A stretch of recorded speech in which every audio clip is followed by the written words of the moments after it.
Tinaguriang pinakamalusog na lungsod hindi lamang sa Pilipinas, kinilala rin sa World Health Organization. Ilang beses tumanggap ng award ang lungsod ng Parañaque. Sa panahon ni Mayor June Bernabe, lahat ay nagkaroon ng kaganapan. Kaya naman, problemang pangkapaligiran, kumataw pa rin po ang Parañaque City. Kasama natin ngayon si Councilor Benjo Bernabe, ang kanilang pampalakasang programa, at ganoon din naman, Mayora Girly Bernabe at ang action man ng Parañaque, Mayor June Bernabe sa Hataw Pa, Parañaque.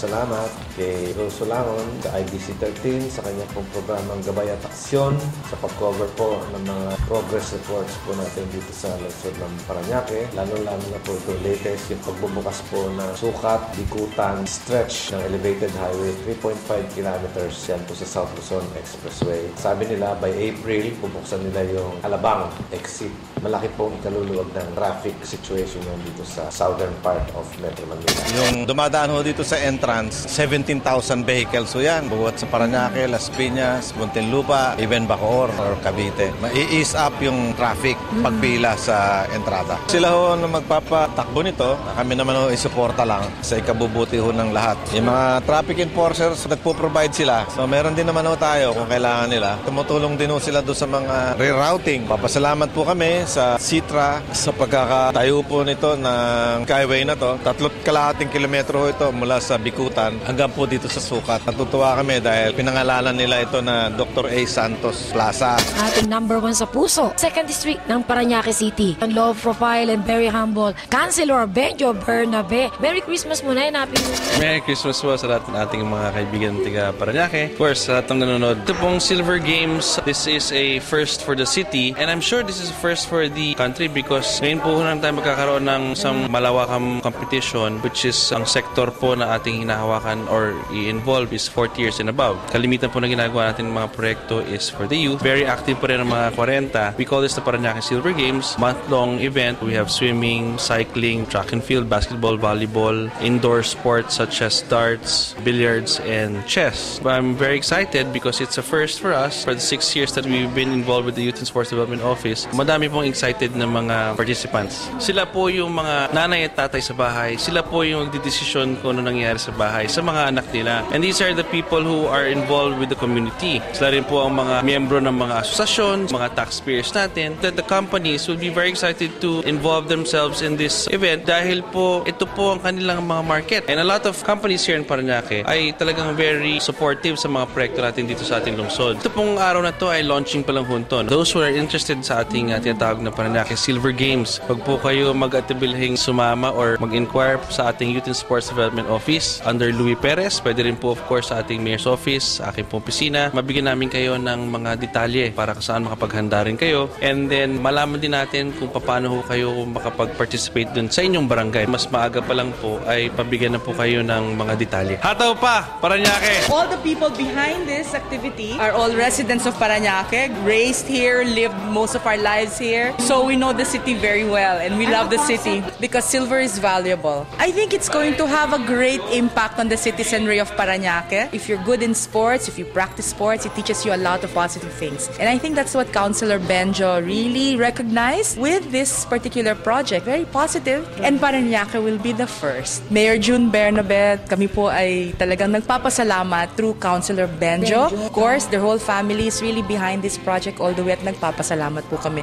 sa suporta na binibigay niyo sa amin taga Parañaque. Hataw pa, Parañaque!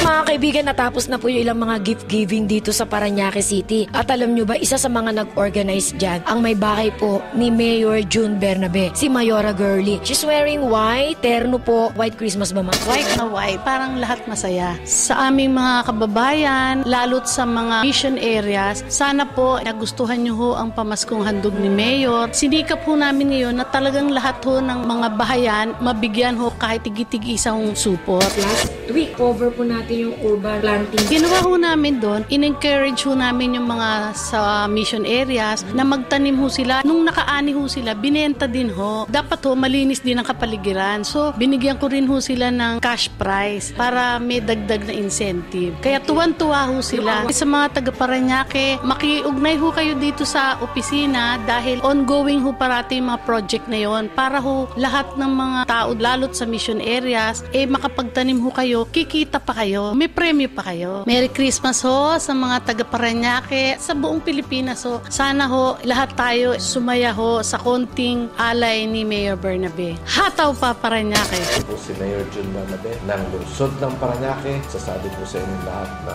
maligayang Pasko at manigong bagong taon. Hataw pa Parañaque!